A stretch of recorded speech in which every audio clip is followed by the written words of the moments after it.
Good afternoon, and thank you for joining us in the Automotive Outlook session at CAR MBS 2020. This afternoon's session is sponsored by MAHLE. During the session, all audience members will be muted to ensure a quality user experience for everyone participating. Please submit your questions by using the Q&A function. If you have any other questions regarding the virtual MBS experience, please feel free to ask those questions at the information desk in the virtual lobby. Please also take a moment to visit the virtual exhibits in the exhibit hall.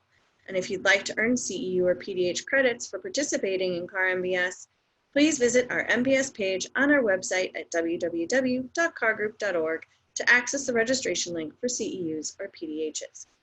Once again, thank you for joining us today. I'm pleased to welcome Session Moderator, Director, Automotive Communities Partnership, and Assistant Director, Business Research at the Center for Automotive Research, Bernard Zwicky. All right, good afternoon now, everyone. Thank you very much for joining us for the Outlook session at MBS 2020. The first, as you know, that we're doing this online. We appreciate you joining us, and thank you very much to our speakers for joining us as well. This session is really meant to give you an idea of the latest of these experts' thinking on what is coming ahead, and I think it's particularly important to have this conversation in 2020 because the fact that we're doing this from home is just a simple little reminder that this is not business as usual.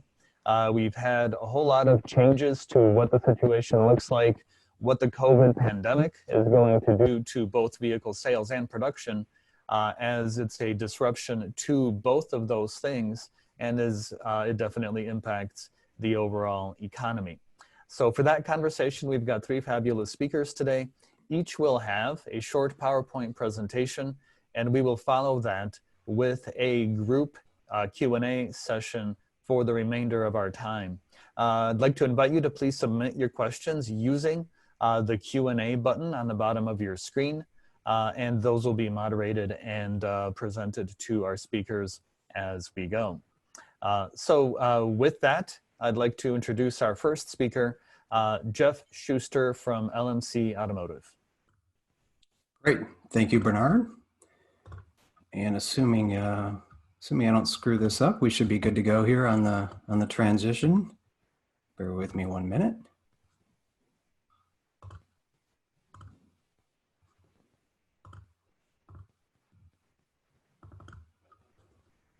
All right. Okay, we see your screen. All right. Are you seeing the full screen or the note screen? We have the full screen, so you're Excellent. Good to go. Excellent. Well, that's always a good start. These can be challenging, as I think we've all discovered. So given that we've each got a short amount of time, I'm going to jump right into things. So what I'd like to do is just give you the LMC view of kind of where we're at and where we see things going over the near term before we jump into hopefully a very robust panel discussion. So I think in order to really get things started, one thing to take a look at is where are we from a global perspective? If we look at the light vehicle market, and I've got really regions, if you want to bring in Western Europe, but four main markets that I want to focus on here. Globally through June, we're down 27%. As you can see though, each of these markets have shown improvement as we've progressed really from February to today. This is through, again, year-to-date June. You can see Western Europe saw vast improvement from April. The US lagging that really until we get to July, which I'll talk about when we get a little more specific, down only about 11% in July on a year-over-year basis. The outliers really are going to be South Korea, which is getting another robust bump up, 43% increase from a year ago, June. So there's something that's certainly driving that market right now. The notion of consumers wanting their own vehicle to really mitigate some of the risks during the pandemic. But obviously the quick response from the Korean government in isolating those that were tested positive for COVID, I think then combined with that. So we're seeing a market that is truly outperforming most others.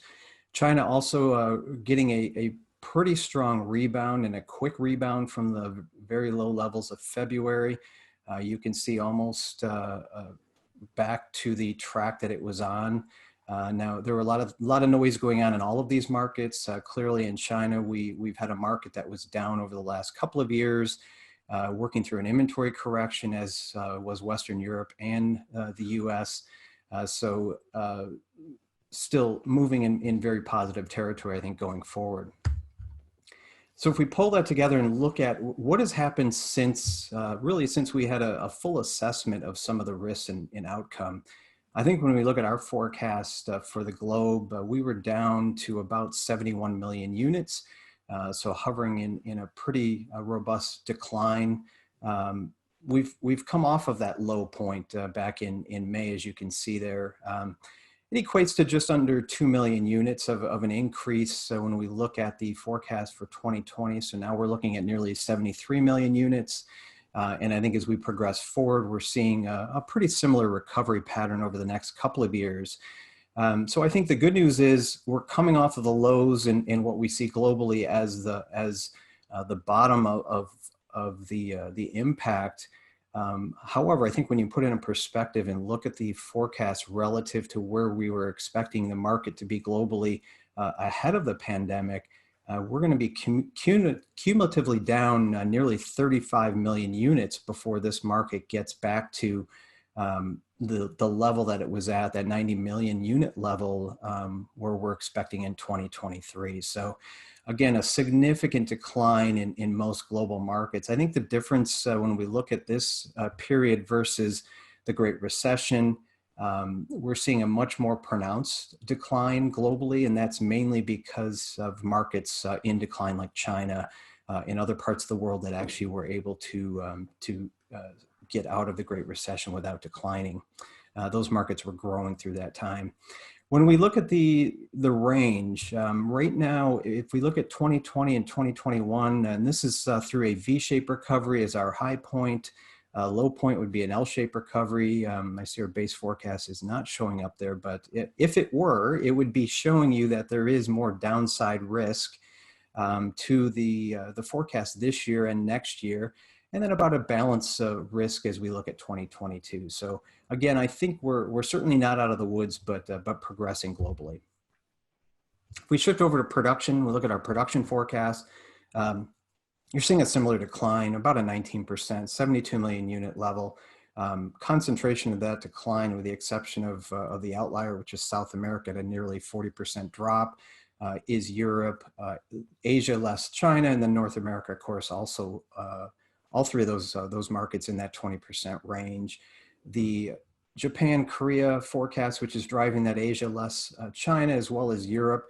Not only are those markets suffering internally, but they're suffering because they're both large export markets as well. So obviously exports to each of their own markets, but also to North America. So that's driving a little bit further decline in Japan and Korea than you might have otherwise expect, especially when you look at that Korean market, the way it's performing so far.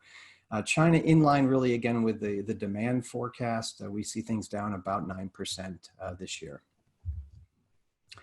When we carry it back and specifically look at North America and the US market, this is our US forecast. So again, July showing some marked improvement. Granted, there was an extra selling day in July, and there's some noise when you look at the next couple of months going forward. But I think generally, our view is we are past the worst of it at this stage, barring any significant decline or additional shock due to outbreaks and other potential disruptions. You've got an August that we're looking at about a 30% decline, but there are a couple less selling days, and you had Labor Day in the end of August last year. So again, if we get through the noise, we do believe the market is on an upward trajectory. I think from the health of the industry, there's also some good signals on the transaction prices. So customer-facing transaction prices continue to rise. Took a month off last month, but in July we saw an increase again to over $35,000 on average. So an increase of about 6% from where it was a year ago. Incentives are up a year ago, but incentives are actually down, as you might expect, given some of the inventory constraints that are out there right now. the OEMs and brands aren't needing to use incentives as they would have otherwise. So you do have still elevated incentive levels, so incentives tracking at $4,000 on average across the industry. This would be the 13th month in a row, but down about 6% from where it was back in April and May. I think when you look at some of the other issues driving, as I mentioned, low inventory, I'll talk a little bit about that in the coming slide, but low inventory levels, you've got increased levels of leasing, but a little bit of pullback in the 84-month loans and longer. So definitely some shifting going on in how consumers are managing monthly payments through purchases. When you look at the track going forward, we're looking at, again, a recovery. 13.5 million units is our forecast for this year. That's up from the low of 12.9 back in April. So again, we've increased about 600,000 units coming off of that lowest level of forecast, and that progression back to 17 million by 2025. We believe it does change the impact that we would have otherwise seen on the sharing model. Don't have a lot of time to get into that, so maybe we can talk about that in the Q&A, but we have raised our forecast in that 2024-2026 period slightly as a result of that. To wrap it up, production levels, we're seeing, again, pretty similar pattern here. We have increased our production forecast as well. Actually, the plant restart has gone better than expected. We've moved our months to pre-COVID levels to 6. We were at 17 months. That's going to be short-lived because that's still the recovery mode at the end of this year, and then we'll see a balancing of that because levels are still going to be low over the next 2 years relative to where they were in 2019.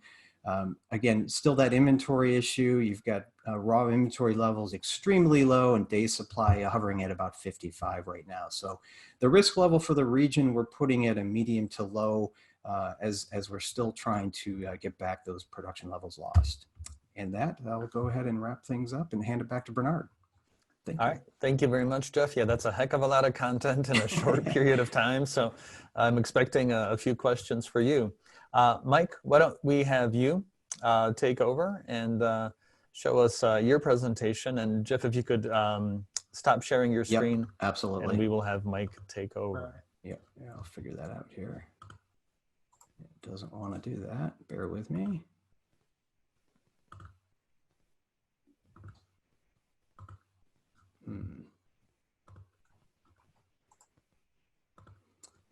One second, it doesn't want to give me my Zoom control back. Okay, hang on. There, I think I just, yep. I think I just had. You took it back, thank you. I took it back, okay.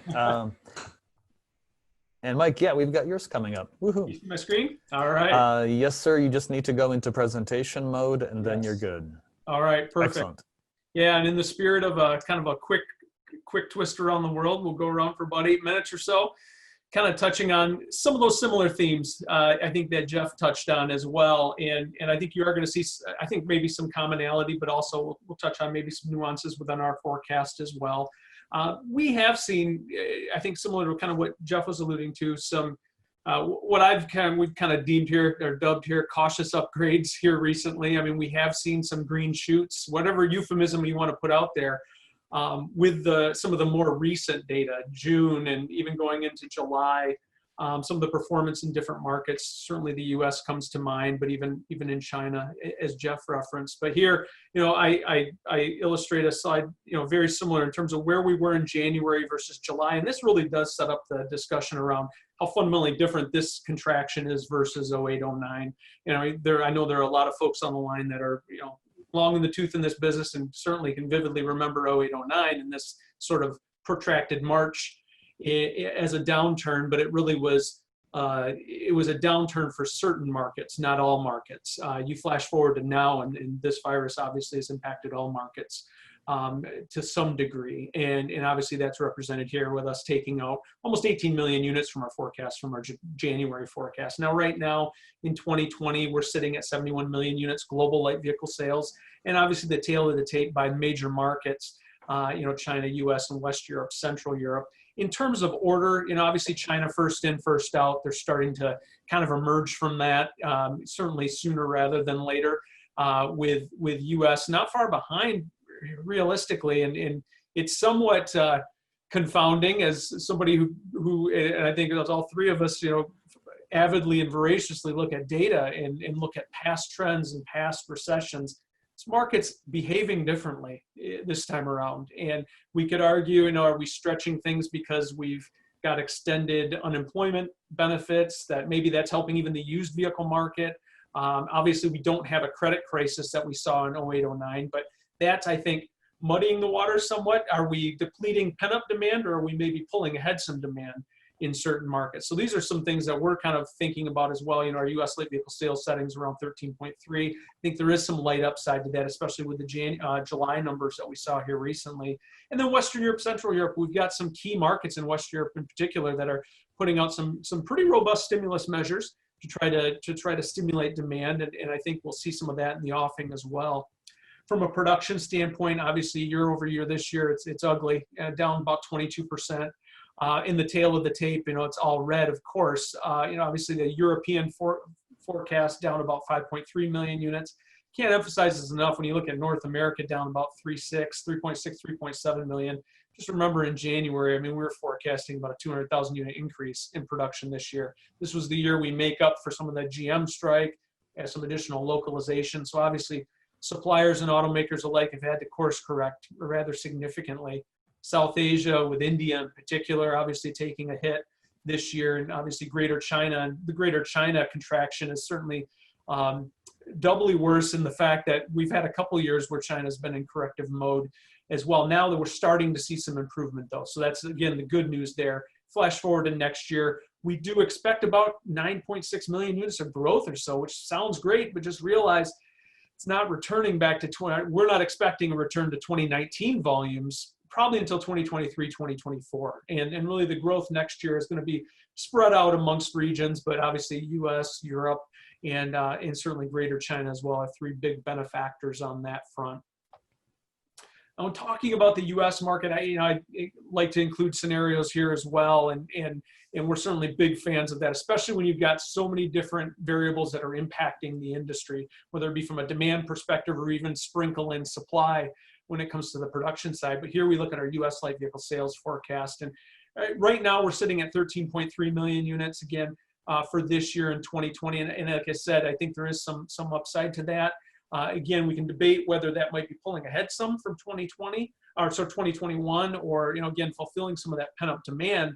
But certainly demand has hung in there, relatively speaking. When I say relatively what we were expecting maybe in March, April, when we were kind of in the doldrums of the crisis, and we are starting to emerge. But we realize that the virus is still kind of dictating the story to some extent. So from our scenarios, we look at an optimistic scenario of kind of that snapback, that V recovery, and again, that's at about a 25% probability in our factoring right now, with the pessimistic scenario being that sort of classic, we'll call deeper U shape or W shape, whatever euphemism we want to call it. I mean, there's so many different acronyms and letters that are being thrown out these days, hard to keep them all straight.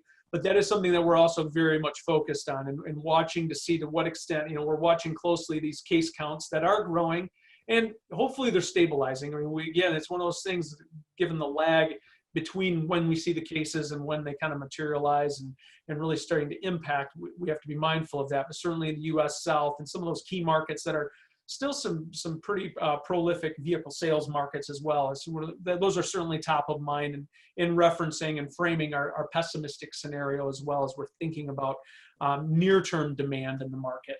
From a North American production perspective, again, this is going to go hand in glove with demand. This year, our July forecast, 12.6 million units. And again, maybe some light upside to that twofold. One, given the demand, particularly that we've seen more recent, the last couple months, even here within last month in July, and the tight inventory levels that even Jeff had referenced. I mean, I've been covering this industry for 20 plus years, and it'd be hard pressed to recall seeing full-size pickup trucks in the 50-day range from a days on hand perspective at this level for this period of time. We have seen the production, I would argue, both OEM and supplier alike, come back rather nicely in the overall scheme of things. I'd say better than expected, if you could even dub it as such. I mean, better than feared, given the scope of what we saw with these shutdowns. But We're now going through the process of rebuilding those inventory levels in certain key segments. And then going forward, we're starting to pivot then, thinking about sourcing decisions, USMCA, bringing all those topics that were pre-March and pre-February that we were going to have to wrestle with. Battery electric vehicle deployment and development, all of those are certainly top of mind as well, and going to be influencing and factoring into our forecast going forward as well. And this is my last slide before I turn it over to Bernard. But when we think about, obviously the numbers oftentimes get all the oxygen, down 20%, down 18%. Well, we're seeing a lot of movement below the surfaces in launch activity and delays and deferrals and programs that are launching. And here I just try to illustrate that by various vehicle segment. And then also looking at our January settings. And it is stunning to see, back in January, we had maybe 34 vehicles launching in the North American market as an example. And this would be a major or an all new. Flash forward to our latest forecast, we're at 23. And you can see how that's staged out. And then frankly, when we look at 2021 through 2023, we're seeing much more movement in those areas as well. We're seeing delays, some cancellations, but even more so delays that are being staged out as automakers try to protect for CapEx spend. Suppliers are wrestling with, whether that full redesign is going to launch on time and how that may impact their own launch milestones and timing as well. And this is something that obviously is not even unique to North America by any means. I did some math looking at some of our prior forecasts globally, and we had in December, January, we had about 350 global launches in the forecast for this year, and now it's sitting at around 295. So again, this is transcending obviously any one region and one market. It is something that we're going to be, I think, wrestling with certainly as an industry. And this is something that's not unique to this particular recession either. This is one of those things where it is very similar to prior recessions. If you look back to 08, 09, there's a very similar cadence and activity there as well. So we can look back for some guidance to that extent as well. But it is something that is operating certainly below the surface, but it is very real time and real to both automakers and suppliers alike that is certainly impacting the industry right now. And with that is mine on a bullet. I'll turn it back over to Bernard. All right. Thank you very much, Mike. Great content there. And for our final perspective, we're going to turn it over to Jonathan Smoke from Cox Automotive. He's got a slightly unique point of view that's really been, I think, a hit at some of our other events. And sharing is going smoothly. So Jonathan, if you can just go into presentation mode, we'll be good to go. And are you seeing it now in presentation? No, sir. We're still in the summary mode. For some reason, it says it's paused. Aha. How about now? There it is. We've got it. That's good. All right, great. Well, thanks everybody. As Bernard shared, I'm going to drill into a little bit more detail beyond what we've heard so far and talk about a few perspectives that maybe you don't get when looking at it globally in production. So mainly I'm going to focus on retail, what's happening in the US, and talking about used vehicles too. First, you can absolutely see the pattern in the data. And let me advance the slide.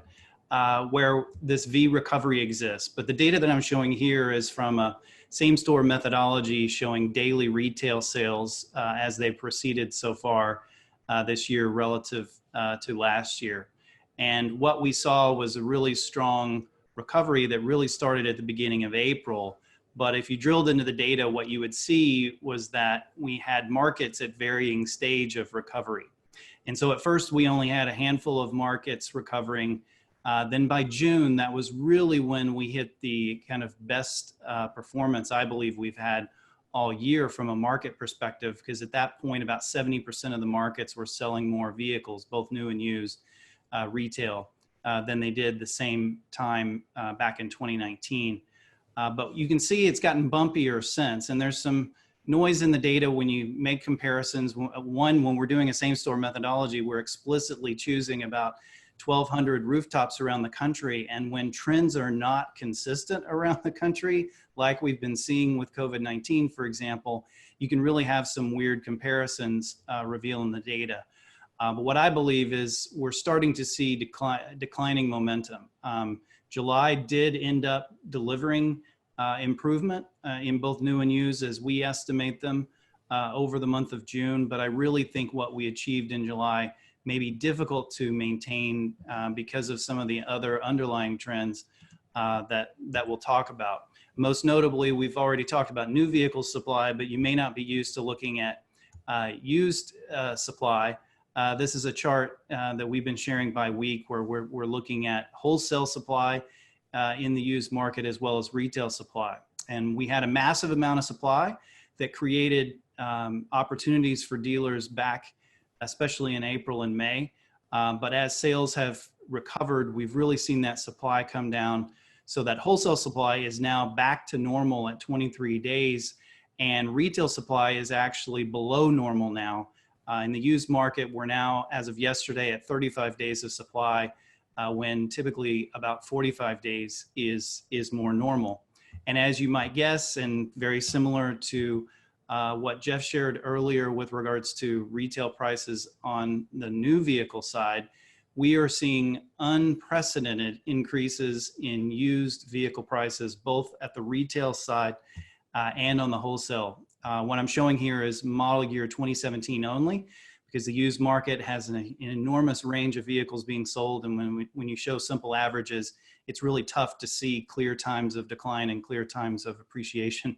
But we are in really something I don't think, we certainly in the 25 years of Manheim Index data, have we ever seen anything quite like this. So the tight supply has led from what was at once, especially in the wholesale market, a discount in pricing of used vehicles by more than 10%, to now, as of this past weekend, prices in the wholesale market are up 12% relative to the beginning of the year, and retail prices are up 5%. And those present some really, when pricing is this strong, that's a positive for the new vehicle market. It's especially positive for residual values, which help to influence leasing, which leasing looked horrible back in April and May, but is now strongly recovering, as Jeff also shared. However, I think that pricing has some challenges, and that really gets me into some of the other challenges that we see. Consumer sentiment is certainly not improving yet. Consumer sentiment, we've been tracking a daily data from Morning Consult that gives us visibility in daily movements, as well as what's happening in individual markets around the country. And what we saw was we had been seeing improving consumer sentiment until we got to Memorial Day weekend. And then social unrest for a period of a couple of weeks, and then followed by the increasing COVID-19 cases that we've experienced this summer, has really led to consumer sentiment drifting down. Now, the good news is, just at the same time that COVID-19 seems to be no longer increasing in the daily cases, sentiment was stable for the first week in 8 weeks last week. And that trend has continued each day so far this week. However, there are risks coming up. Two most important ones. I think Americans are really challenged by the situation with schools, and that's influencing attitudes about the fall, as well as apprehension about the future. And then we're 13 weeks away from the most polarized presidential election that many of us will have experienced, unless you were alive back in 1968. And I really don't think that that's going to help consumer sentiment in the near term. And then also another perspective to help answer the question, because early on I was getting questions from people within the industry and outside the industry: how on earth can this recovery be so strong? And the answer is, we benefited from some pent-up demand. We've been doing consumer surveys of people in their attitudes towards purchasing vehicles, servicing vehicles, et cetera, since the beginning of March. And what we're measuring here is the percentage of people who are raising their hand and saying they plan to purchase a vehicle in the next 6 months. And what the data reveals to us is that we had an abnormal period in April and early May, where we had an elevated number of people planning to buy vehicles. And in retrospect, that makes perfect sense, because March and April every year are the two most important months of the year for used retail sales, and typically are in the top 5 for new vehicle sales, retail sales as well. So if you completely were shut out of being able to purchase and your situation didn't change much, you were going to purchase likely in May rather than April, June rather than May. And indeed, I think that's partially what we've experienced. So what we now see in the data is a good news, bad news story. The good news is it's not fallen off a cliff. And I think roughly where we are today is fairly normal, triangulating other data sets. So I don't think we're seeing declining demand, but the data tells us that we've used up the pent-up demand that really helped power some of the early weeks of this strong recovery. And then, I definitely wanted to share the perspective of the variety that we see happening at a local market level. Here I'm using unique credit application submissions on DealerTrack to give perspective of what things have looked like market by market. And so I'm looking specifically in the 2 weeks shown here in the two different maps of what those submissions look like in the week ending that date relative to the same week in 2019. On the map on the left, you can see wide variation. We had a handful of green markets that to us appeared unaffected because they essentially were flat year over year. Then you had the vast majority of the whole country colored in yellow, essentially indicating, yes, they were impacted, but they were not severely impacted. So that group was averaging about 50% down back on April 5th. But then those markets in red, the dark red areas in Michigan, Pennsylvania, New Jersey, and New York were down 95% on a year-over-year basis. So it represented different approaches to how the lockdowns applied, what was essential, non-essential, as well as where the outbreaks were more severe. As time has progressed, the map certainly looks much better now, as the one on the right indicates. We have no red. There's no market in the country that's been down more than 50%. Since early May. But we are seeing markets that were thriving in the early stages of the recovery, which by the way, drove a lot of pickup truck sales, are now the markets that are actually suffering more because of COVID-19 and employment and other factors really hitting them. So one of the takeaways that I hope you get from what I'm presenting today is that we're seeing trends kind of very different depending on where you are in the country. And that's likely to impact what that demand is going to look like. And that because vehicles are not consistent the way that they're sold around the country, we could really see some differences. And so what we saw in the first 3 months of this crisis is not necessarily what we're going to see at the end.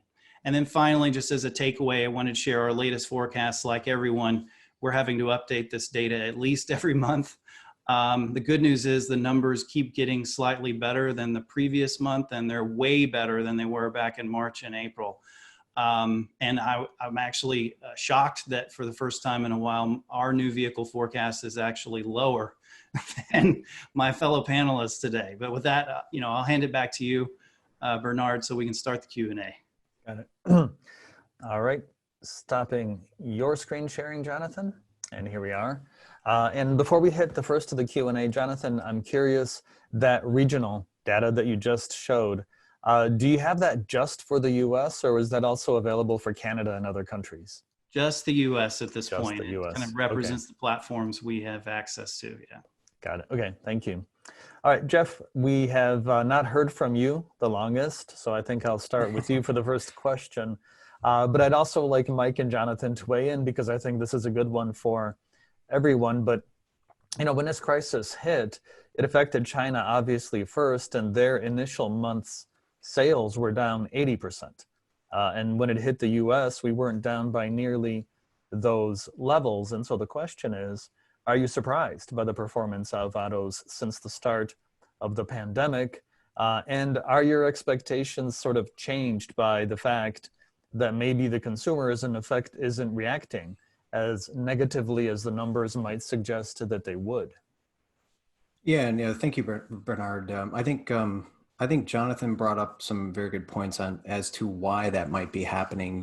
But I think initially when we looked at the trajectory of China, and we saw that repeat in Western Europe and in Japan and other parts of the world, maybe not to the same extent in Japan, but markets were down almost the same level. So you saw Western Europe in their first month really of lockdown being down about 80%.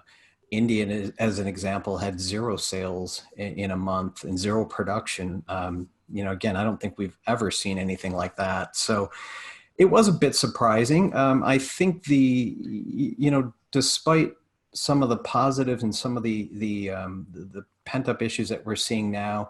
You know, you've had delayed leases that weren't turned in for several months. You've got people that are trying to get a vehicle or the vehicle that they want that can't. So I think there's still an element of that that's playing out. So to an extent, I guess if I back up and say, just answer the question, yes, I think I'm a bit surprised on how resilient the U.S. consumer has been, just given the uncertainty. But there are some reasons for it, and hopefully it's at least levels off to an optimistic recovery. Okay. Mike, why don't we toss it your way next? Yeah, I was a couple of things come to mind. I mean, I was struck by just how much China locked down. So I think in that sense, and I think I would even certainly say that to many markets in Europe as well.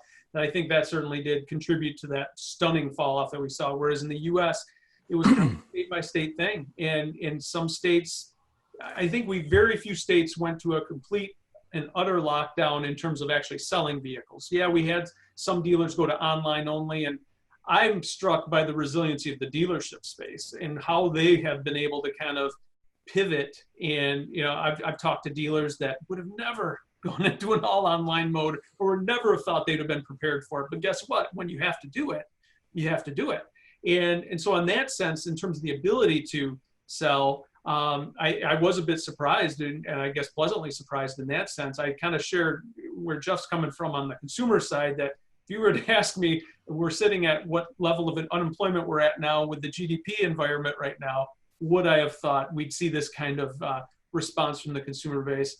No, I mean, that has been a surprise. And that's why part of me is still kind of watching over my shoulder, waiting to see what might transpire, you know, in the coming months when the realization starts hitting in, or when, you know, some of the intervention that the government's doing, if some of that starts to kind of fade, do we start having some broader impacts with that? Yeah, right. I have to tell you, I have some of the same thoughts, for example, about the stock market and how much better that seems to be doing, you know, and as you just mentioned about keeping sort of one eye over your shoulder about things taking a dip, I think it's a very similar psychology that's driving both the stock market and the vehicle market. Jonathan, how about from your end? Well, I would add that, you know, the regional view that I showed, if you were to selectively pick the states and the local towns that locked down like parts of Europe and China did, those markets were down 80%. Yeah, they saw those. And it's because the U.S. is so big and so varied in terms of policies and approach that's the key reason April wasn't quite as ugly. And then as we started to see recovery. The other thing we haven't mentioned yet is the massive amount of stimulus. The U.S. responded rapidly with the Fed and the federal government stepping in with stimulus, and that has absolutely been key.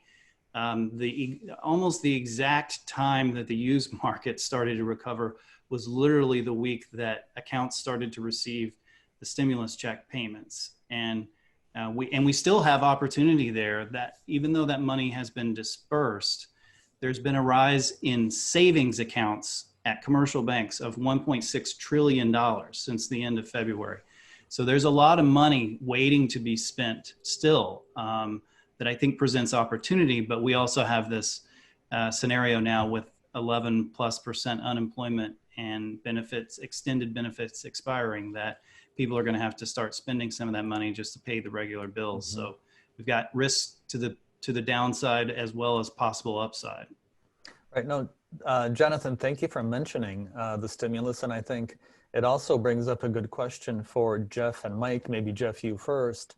But does your current forecast consider either a second round of stimulus, or will it change if it does in fact take place? Yeah, I'll jump in there. I think, you know, initially, if we would have gone back a couple of months, we would have assumed a stimulus package in there similar to a Cash for Clunkers 2.0, maybe something a little bit more productive than that program was as far as lifting demand here. Now, I think with all the variables, it looks like the government is trying to handle it in a different way through different stimulus packages.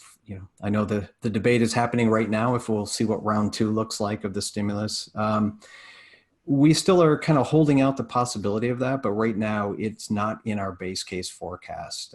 We are assuming some level of stability, which may be the result of a secondary or a replacement stimulus package to the protection that we're seeing right now, or the $600 in additional unemployment that is up for renewal or some level of replacement. So we are assuming something that takes that place. But I think if you look at an additional vehicle stimulus package, that would potentially lift things higher. The risk is the inventory isn't there, the dealer inventory isn't there to support it right now. And I think that may be one of the other reasons, not that the government tends to work with the industry that well, but maybe there is some discussions in place on the lack of inventory.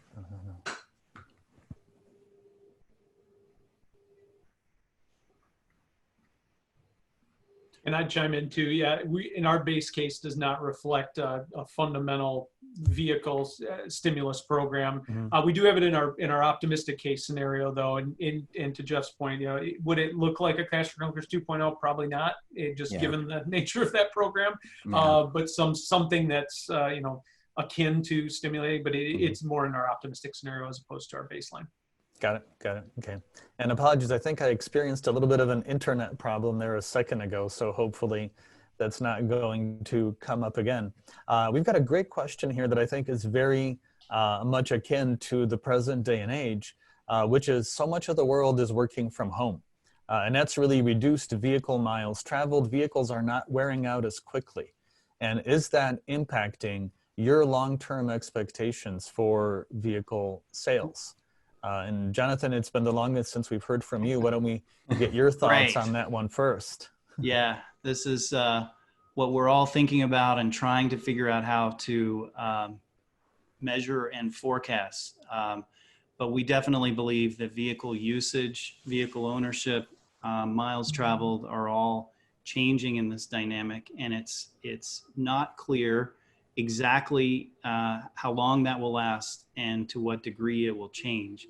In the near term, I think what we're clearly seeing is fewer miles traveled. You can measure that in gasoline consumption and a variety of ways, but we are not seeing people move away from vehicle ownership. In fact, in places that have very low vehicle ownership, as evidenced by China and some European countries, as well as some places in the United States that were places that had lower vehicle ownership because of strong public transportation, there has been a move away from that because of fear of the virus. And then also the vehicle in many ways has become our own private bubble.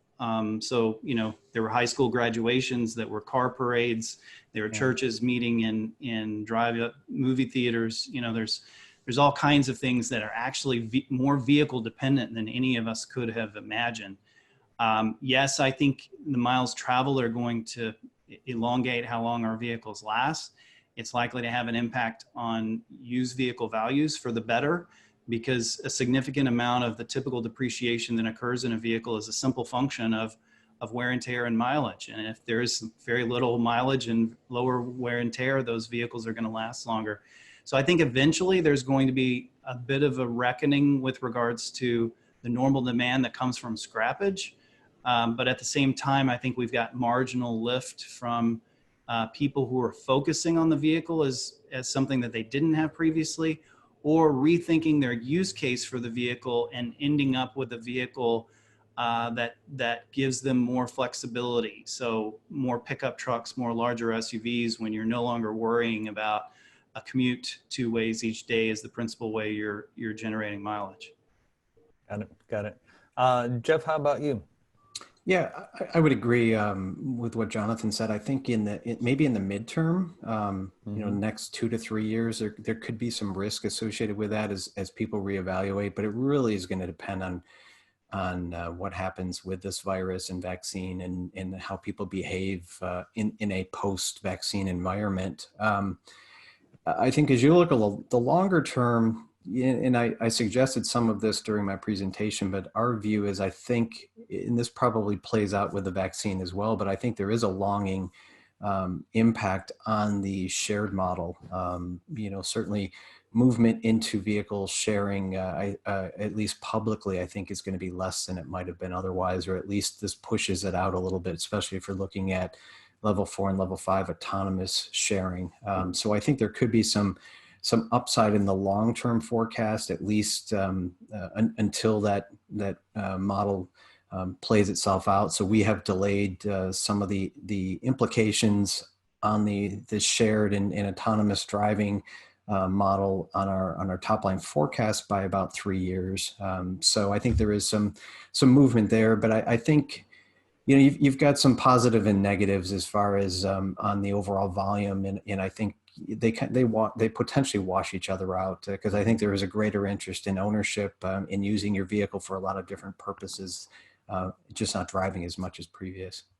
No, and Jeff, thank you for bringing that up, because it is something we've got multiple questions on, as this happens to have hit just at a time when we were really considering the impact of shared mobility and so many of these connected community dynamics that we thought were just around the corner. We've got quite a few folks wondering about, whether one, this is going to accelerate that because it, it may have that impact, or, is it going to slow it down because of one, demand, two, lack of available funding. And Mike, we haven't heard from you right now. So what do you think? Shared mobility and all of those initiatives, will it be impacted, and if so, how? Yeah, I think it will be impacted, and it is being impacted even as we speak. And it's been interesting to see how it gets impacted kind of through this whole situation, because all you have to do is see the ridership and the lack thereof with Uber and Lyft and those players. But what are we? We're moving goods, we're moving food. Uber Eats, Postmates, DoorDash. So it is amazing to see how we evolve and we can shift. So I wouldn't write off the concept of that type of mobility, but I do think it is going to evolve, and I think we are seeing it evolve even as we speak. I mean, we're going through this whole modeling process ourselves as well, just because what we are seeing on the work from home side, the potential impact to commuting. I think it's 34% or so of our vehicle miles traveled is commuting, so that can be certainly prolific, have a big impact. But leading up to this whole pandemic for the last several years, it's been all about how vehicle density may get shifted or may get de-emphasized in certain big markets like the US, where we see more urbanization. And I think, as Jonathan alluded to, this concept of de-urbanization towards more suburban and rural household creation, I think that can be actually a pretty decent positive driver to vehicle demand. It'll have to be balanced off of certainly vehicle age and vehicles lasting longer and maybe being stretched because of vehicle miles traveled, but that intermixed with some of the sharing methodology and how that may evolve, I think it still bode well for the industry at large. Okay, got it. And Jonathan, does that encapsulate your thoughts, or is there anything new that? I would just add to the theme I seem to be doing recurring today. It will play out differently by market. And so some of what Mike just mentioned in terms of, do we see a de-urbanization, will absolutely have an impact on how that's playing out in certain markets, more so than others. Okay. And Jonathan, you talked a fair amount about used vehicles, and it may be good to direct a question to you about fleet sales. One, we have this dynamic where we have Hertz potentially dumping a lot of vehicles, and they're not alone. There may be other commercial players. And how is it going to look going forward from there as well? Well, there's no question that the travel industry has been the hardest, one of the absolute hardest hit, and one that is not likely to recover for many years, well into the future. So the rental car companies were in a tough situation, and were the first to really react, actually towards the end of February, even before the pandemic officially began. And today, the only category of vehicles that's up in wholesale inventory are previous rental vehicles. But in terms of the impact on values, rental vehicles traditionally are only about 5% of the wholesale transacted vehicles in the country. So you really have to have a massive increase in those vehicles at a time when there isn't robust demand to see them have a really detrimental effect on values. And so when we were looking at prices that appear to be down 12% at the beginning of April, and then theorizing what if all of Hertz's fleet of 500,000 vehicles was dumped all at once on top of this, that was a scary scenario. But that scenario is now we've got prices up substantially year over year, and Hertz is likely just to be unloading about 180,000 vehicles, or that's what the bankruptcy court approved. So we think there's so much retail demand, it's going to absorb those vehicles handily, as well as not even direct to retail, but dealers buying in special purchases from Hertz because they need to replenish their very low used retail inventory. So that environment is one where I think it gives life to used. One of the advantages used had at the beginning of the pandemic and continues to have is there are more paths to more supply in the short term. So we had moratoriums on repossessions. So repossessions have not been flowing in the wholesale market like they traditionally have. We're just now starting to see that pick up. That'll be a positive in terms of volume over the next couple of months. And I think maybe we'll stop to see this crazy increase in vehicle values that we've seen.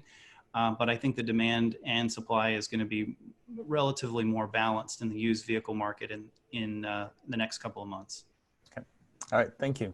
I'd like to switch just a little bit, and we're in the closing minutes here, so this might very well be our final question.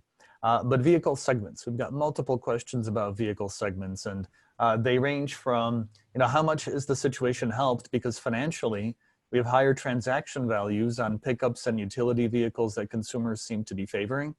And then two, how much more of a coffin nail does this put in terms of sedan sales?